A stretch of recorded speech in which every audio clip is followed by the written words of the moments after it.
We have heard a lot of muscular talk recently about the death of the dollar, the death of American hegemony when it comes to the economic issues.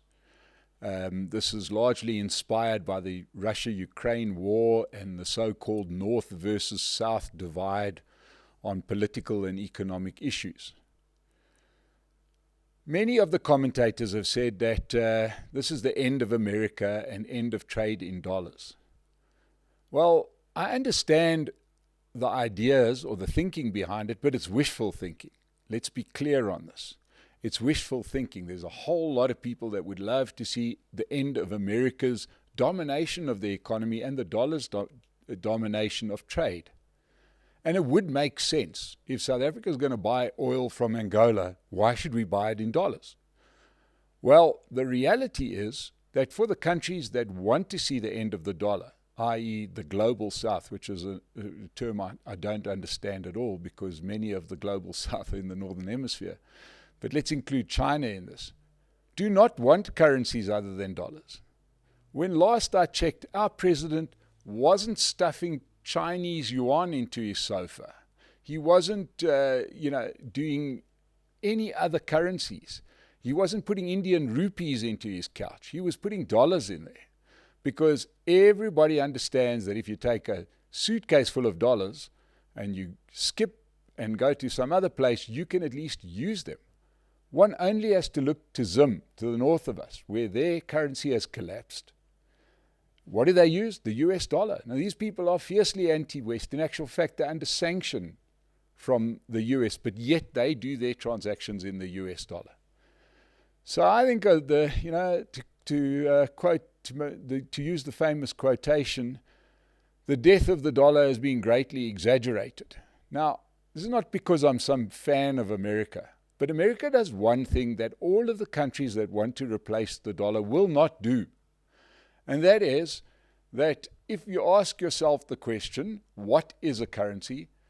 A currency is merely the value that somebody puts on a country's currency.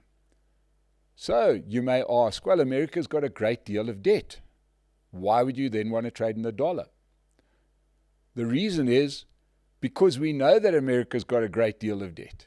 We have no idea what's going on in the Chinese economy because the Chinese Communist Party doesn't tell anybody. So you only get good news, but it can't be such good news if they want dollars, otherwise they'd insist on trading in yuan.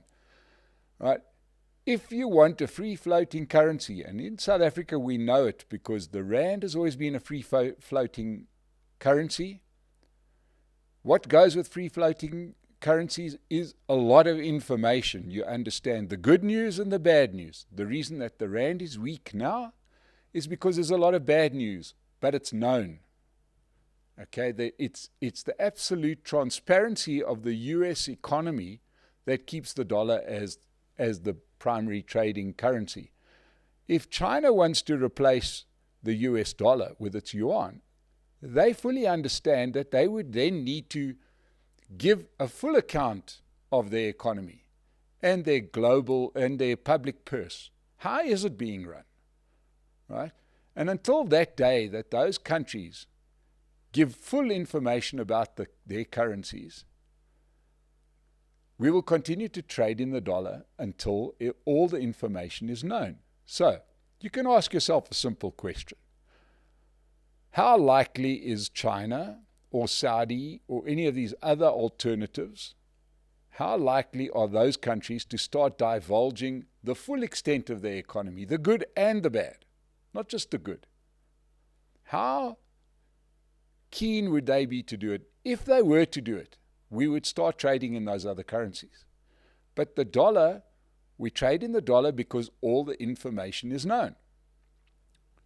And that takes a lot of guts. As we know in South Africa, it's pretty lousy because we've had sort of 15 straight years of bad information, and that's why the rand is so weak. That hasn't always been the case.